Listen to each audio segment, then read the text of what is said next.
Assalamualaikum warahmatullahi wabarakatuh.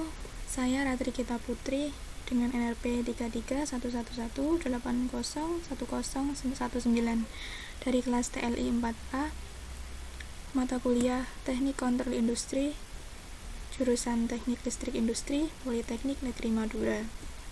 Baik, di sini saya akan menjelaskan dari sistem operasi real time, yang mana kita akan membahas 10 bahasan, yaitu pengertian, kegunaan, struktur, karakteristik, jenis dan model, klasifikasi, desain sistem, algoritma penjadwalan, manfaat, dan keunggulan sistem operasi real time. Baik, untuk pengertian dari sistem operasi real time sendiri yaitu sistem yang memiliki deadline atau jangka waktu penyelesaian tertentu atau ditentukan, namun tetap mengutamakan ketepatan dan performa yang tinggi dalam prosesnya. Nah, sebelumnya, sistem operasi real time yaitu sistem operasi waktu nyata yang memiliki deadline atau jangka waktu. Jadi di sini adalah suatu software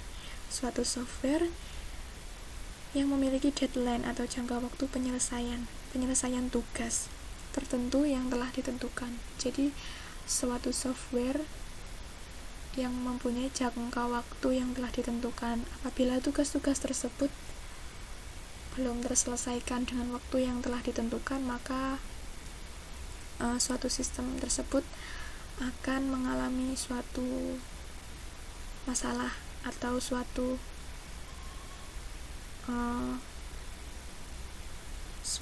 performa yang tinggi maupun performa yang rendah dalam prosesnya. Untuk yang selanjutnya yaitu kegunaan dari sistem operasi real time.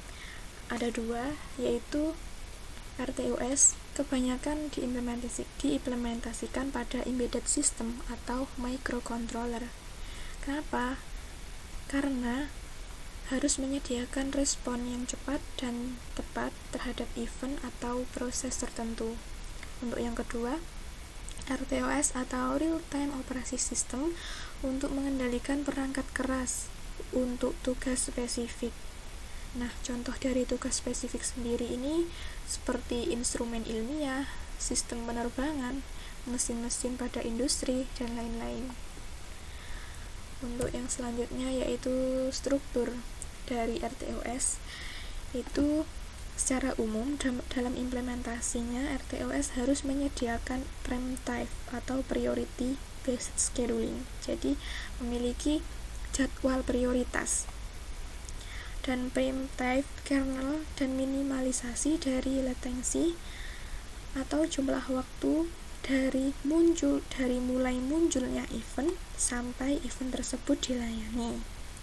Sedangkan dalam fungsionalitas yang harus terdapat pada real-time operasi sistem antara lain yaitu manajemen prosesor, manajemen memori, manajemen waktu, manajemen teks, dan komunikasi sinkronisasi teks.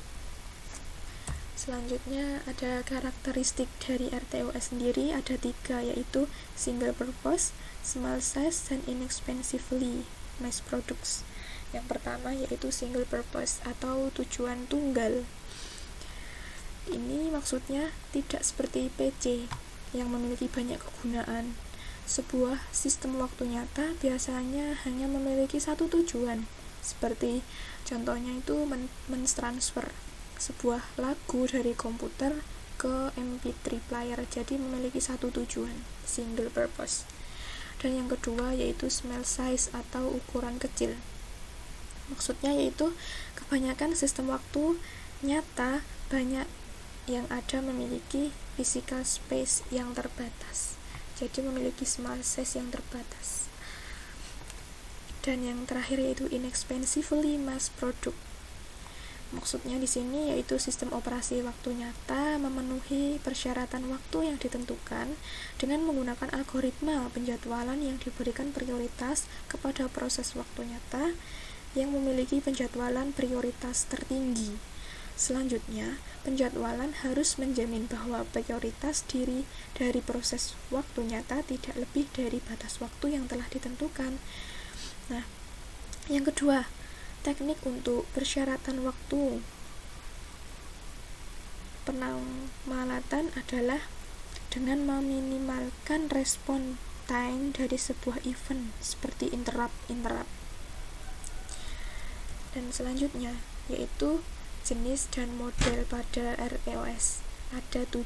Yang pertama yaitu hard real-time system atau perangkat keras dari real-time system. Yaitu pengertiannya itu menjamin bahwa proses waktu nyata dapat diselesaikan dalam batas waktu yang telah ditentukan. Apabila terjadi kegagalan dalam proses tersebut, menyelesaikan teks, maka sistem akan mengalami efek berbahaya yang dapat merusak sistem secara keseluruhan. Jadi apabila pada jenis model hard real time system ini, apabila terjadi sebuah kegagalan dalam suatu proses, maka sistem akan mengalami efek yang sangat berbahaya, yaitu dapat merusak sistem secara keseluruhan. Ini jenis untuk hard real-time system atau perangkat keras dari RTOS. Dan yang kedua yaitu soft real-time system, yaitu perangkat lunak dari RTOS. Penjelasannya yaitu menyediakan prioritas untuk mendahulukan proses yang menggunakan real time atau waktu nyata daripada proses yang tidak menggunakan real time. Jika terjadi kegagalan pada software real time ini,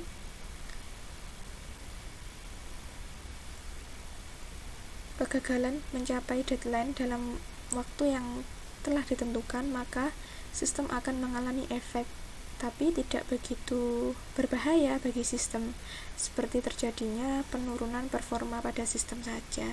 Jadi perbedaan dari hard dan soft ini lebih berbahaya di hardnya. Softnya ini efek sampingnya cuma terjadinya penurunan performa pada suatu sistem. Dan yang ketiga yaitu frame real time system. Maksudnya di sini apa? Frame real time system ini memiliki sifat yang sama dengan soft real time system, yaitu mengenai toleransi waktu. Tapi sistem model di frame real-time system ini tidak akan bekerja dan menyelesaikan tugasnya ketika waktu deadline-nya itu sudah lewat. Jadi sistem ini akan berhenti bekerja, tapi tidak menyebabkan failure pada keseluruhan sistem. Seperti itu. Dan yang keempat itu gabungan antara hard real-time system dan semi-soft real-time system. Nah, maksudnya di sini metode ini merupakan gabungan antara soft real-time system dan hard real-time system. Dengan demikian, waktu deadline-nya lebih pendek. Jadi deadline-nya pada jenis gabungan ini lebih pendek dibandingkan dengan soft real-time system. Dan yang kelima yaitu interactive deadline atau waktu deadline-nya itu bisa ditawar. Pada interaktif real time, maka waktu deadline-nya bisa ditawar, artinya tidak secara mutlak pada titik tertentu, tetapi tergantung dari kesepakatan yang ditentukan dan fleksibel. Untuk yang keenam yaitu probabilistik atau statistik, ini dalam perhitungan maksudnya ya. Metode ini biasanya menggunakan teori probabilitas atau teori kemungkinan dengan metode statistik atau perhitungan. Dan yang ketujuh yaitu intelligence RTS, ya ini kecerdasan RTS artinya dalam bahasa Indonesia, yaitu metode ini biasanya menggunakan expert system atau kecerdasan buatan, artificial intelligence atau kendali cerdas. Untuk yang selanjutnya yaitu klasifikasi dari RTOS, ada 3: clock based attacks, event based attacks, dan yang terakhir interactive system. Maksudnya clock-based text di sini sistem waktu nyata yang diukur berdasarkan konstanta waktu, yaitu waktu yang diambil dari suatu respon, suatu plan terhadap perubahan input atau beban. Konstanta waktu bisa diukur dalam satuan jam untuk proses kimia atau detik untuk sistem penerbangan. Jadi untuk sistem penerbangan itu satuannya itu detik, dalam jumlah satuan detik. Nah, semakin kecil konstanta waktu, maka sampling rate semakin kecil juga. Sinkronisasi diperoleh dengan menambahkan clock pada sistem komputer yang dikenal dengan real-time clock. Sinyal clock ini digunakan untuk menginterrupt operasi komputer pada waktu-waktu yang telah ditetapkan, atau clock interrupt. Yang kedua, event-based text. Maksudnya di sini sistem yang beraksi karena respon terhadap suatu kejadian atau event. Contohnya, untuk menutup katup pada saat permukaan air sudah mengenai batas penuh, digunakan interrupt untuk memberitahukan komputer aksi yang diperlukan, atau bisa juga mempergunakan polling atau komputer menanyakan sebuah polis pada sensor apakah perlu dilakukan aksi. Dan yang ketiga yaitu interactive system. Pada interactive system ini yang dimaksud yaitu sistem waktu nyata yang terjadi karena adanya suatu kejadian dan waktu rata-rata dari respon sebuah kejadian. Ini tidak boleh melebihi waktu yang ditetapkan. Jadi merupakan gabungan antara clock based dan event based. Hanya bedanya waktu respon setiap kejadian tidak selalu sama. Contohnya misal pengambilan uang di ATM. Dan yang selanjutnya yaitu desain pada RTOS ini ada dua, yaitu event driven dan time sharing. Pada event driven ini, pada saat teks berganti ketika suatu event yang memiliki prioritas lebih tinggi membutuhkan layanan disebut juga prime time priority. Jadi apabila suatu teks itu memiliki prioritas yang tinggi, maka pengerjaannya akan didahulukan atau disebut prime time priority. Dan yang kedua, time sharing. Ini bertugas melakukan kontrol terhadap clock interrupt dan on event, atau yang lebih sering disebut dengan round robin atau sebuah algoritma penjadwalan. Nah, di algoritma penjadwalan tersebut dibagi menjadi 3, yaitu cooperative scheduling, prime time scheduling, dan earless deadline approach. Yang pertama yaitu cooperative scheduling, ada 2, round robin scheduling. Pada round robin scheduling ini dilakukan secara bergiliran berdasarkan antrian. Prosesor mengerjakan sesaat setiap proses berturut-turut. Proses yang telah dieksekusi prosesor dan belum selesai akan kembali ke antrian terakhir yang ada pada saat itu juga. Semua proses ini dianggap penting dan diberi sejumlah waktu pemroses yang disebut kuantum. Untuk yang B, fixed priority prime time scheduling, yaitu dengan fixed priority prime time scheduling, scheduler itu memastikan bahwa pada waktu tertentu proses mengeksekusi tugas dengan proses tertinggi dari semua tugas-tugas yang siap untuk dieksekusi. Jadi ini dilihat prioritas dari suatu tugas tersebut. Apabila tugas tersebut memiliki prioritas tertinggi dari tugas-tugas yang lain, maka tugas yang memiliki prioritas tertinggi itu siap untuk dieksekusi terlebih dahulu. Untuk yang kedua yaitu prime time scheduling. Ini ada 2, yaitu rate monotonic scheduling. Maksudnya ini menetapkan prioritas tetap didasarkan pada periode pelaksanaan tugas. Periode tercepat mendapat prioritas tertinggi dan periode lambat mendapat prioritas yang semakin rendah. Jadi di rate monotonic scheduling ini apabila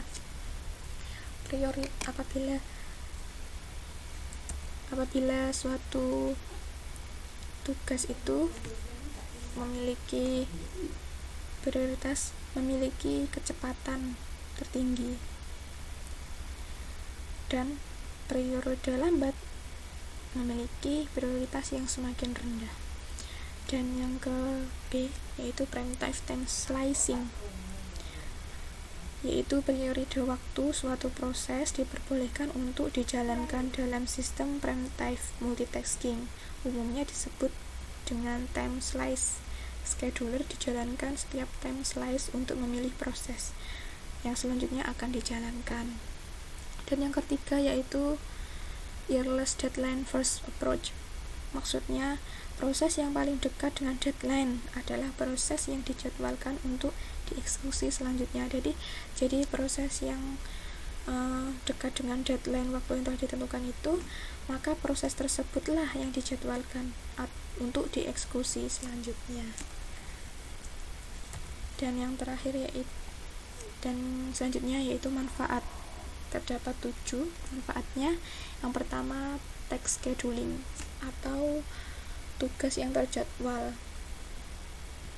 Tugas yang terjadwal ini dipanggil ketika dibutuhkan, menjamin aliran program dan respon event yang lebih baik. Dan yang kedua yaitu multitasking. Pada multitasking ini, penjadwalan teks memberikan ilusi menjalankan sejumlah teks secara simultan.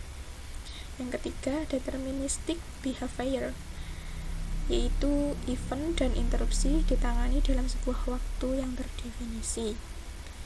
Di deterministic ini,